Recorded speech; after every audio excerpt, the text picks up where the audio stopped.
Assalamualaikum warahmatullahi wabarakatuh. Balik lagi bersama saya Fikri. Halo guys, bagaimana kabar kalian? Semoga selalu baik-baik saja, semoga selalu dalam lindungan Allah Subhanahu wa taala dan semoga selalu dijauhi dari segala mara bahaya dan kesusahan serta segala penyakit. Amin ya rabbal alamin. Dan jangan lupa guys untuk selalu bersyukur atas apa yang telah Allah berikan pada kita selama ini. Oke guys, hari ini saya akan membahas tentang matinya ya, atau mungkin lebih halusnya tewasnya seorang penghina Islam atau pembakar Al-Quran yang berasal dari Irak yang sekarang sedang mengungsi ke Swedia, yaitu Salwan Momika.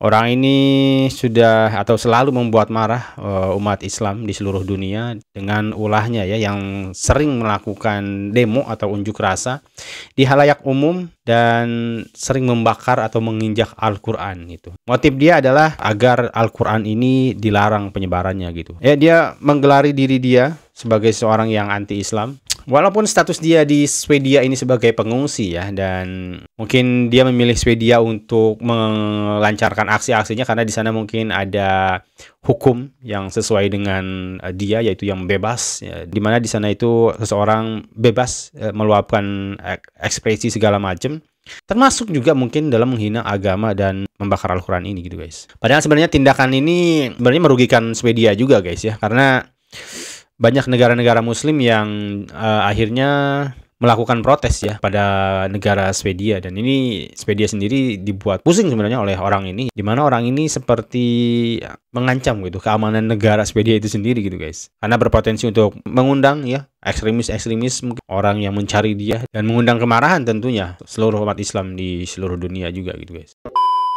Ya, dia meninggal atau dia modar itu ketika melakukan live TikTok guys ya. Di situ dia sebenarnya sedang menunggu ya putusan dari pihak pengadilan Swedia tentang perilaku dia gitu. Beberapa jam lagi lah putusannya akan keluar. Tapi sebelum itu justru dia dikirim kepada pencipta dia yang sering dia hina ya. Kejadiannya berlangsung pada hari Rabu 29 Januari kemarin sekitar pukul 23:00 waktu setempat, waktu Swedia. Momika tewas ditembak dalam insiden yang terekam langsung guys dalam siaran TikTok. Saya belum melihatnya sebenarnya, mungkin sudah di take down, saya nggak tahu. Dikutip dari SVT, ia ditembak saat berada di balkon apartemennya di Hosvo Sodartalje. Polisi Swedia segera melakukan penyelidikan dan menangkap 5 tersangka yang diduga terlibat dalam pembunuhan ini guys. Pihak Swedia sendiri menuding bahwa ini ada sebuah hubungan atau sebuah campur tangan asing yang berperan dalam kematian si Momika ini. PM Swedia-nya bilang ini adalah ancaman bagi demokrasi bebas kita. Ini harus dihadapi dengan kekuatan penuh masyarakat kita, tulisnya di X.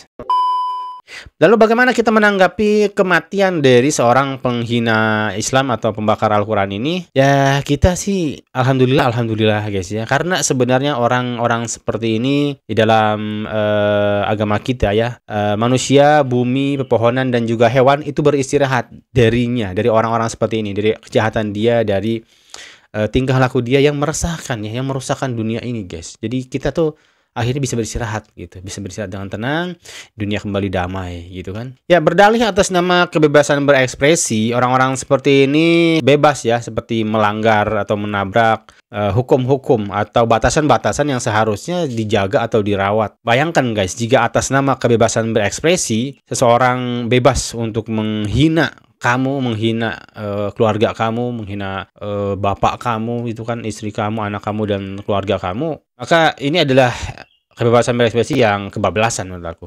Ya apa bedanya dengan binatang gitu kan? Jadi nggak ada batasan-batasan yang dijaga gitu, yang dihormati, karena atas nama kebebasan berekspresi bebas menyakitin semua orang, bebas gitu. Ini sesuatu yang konyol ya, sesuatu yang bukan manusiawi gitu. Ya karena ketika seseorang yang kita cintai disakiti itu kan sama saja menyakiti diri kita sendiri gitu. Walaupun mungkin tidak langsung ke kita, tapi kitanya juga ikut sakit gitu. Kita juga ingin menghentikan rasa sakit yang orang kita cintai secepat mungkin. Jangan sampai dia tersakiti terus. Kita ingin menghentikan itu semua gitu. Ya kan, karena jika kita diam ketika seseorang yang kita cintai dihina, agama kita dihina, dilecehkan, maka ya itu namanya bukan mencintai guys ya.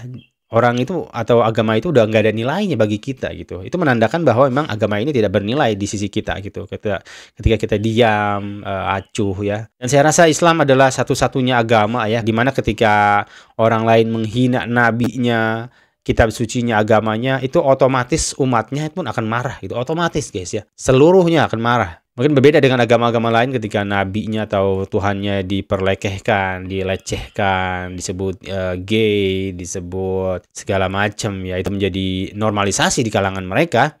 Maka itu memang agama yang tidak bernilai gitu, yang tidak perlu diperjuangkan, yang tidak ada artinya apa-apa gitu. Karena Islam sendiri sebenarnya sudah menjadi jati diri kita sendiri sebagai muslim ya.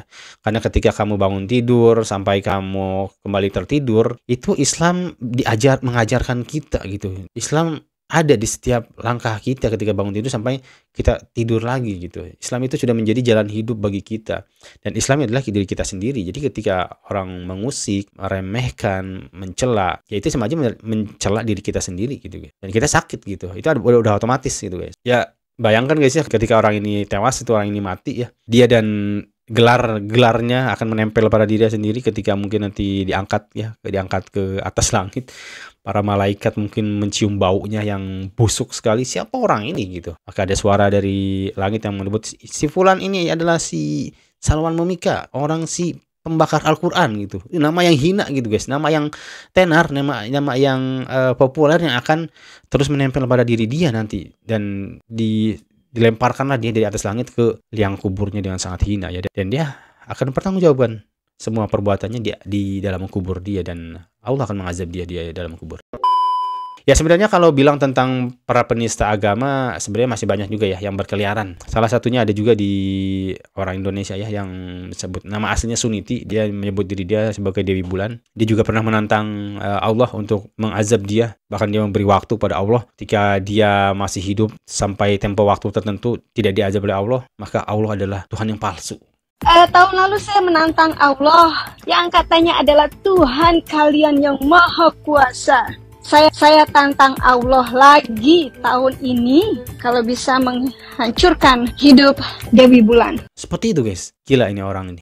Sebenarnya saya juga sempat senang ya ketika mengetahui ada sebuah video di mana di situ memperlihatkan orang ini sudah sekarat ya, sekaratul maut, sudah ingin mati lah kayak gitu. Tapi ternyata itu adalah berita hoax, itu video yang lain, dan orang ini ternyata masih hidup, dia masih ada di Amerika Serikat gitu guys.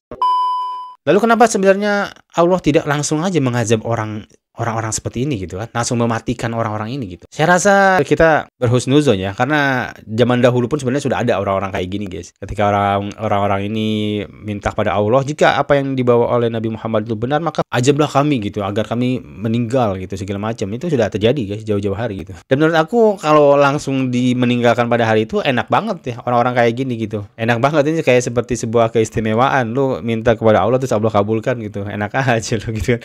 Maksudnya gini guys, orang-orang seperti ini mungkin ya ketika Allah membiarkan orang ini hidup supaya orang ini terus berdosa, dosanya besar, siksaannya juga menjadi besar nanti di akhirat, dan itu makin memberatkan dia nanti di akhirat itu. Dan hidupnya juga semalam hidup dia mungkin terus diteror oleh ketakutan, dia tidak tenang hidupnya. Dan sisi baiknya mungkin orang juga jadi penasaran gitu kan, orang-orang seperti ini kok ada sih gitu, dan dari pihak mana sih orang-orang kayak gini gitu kan.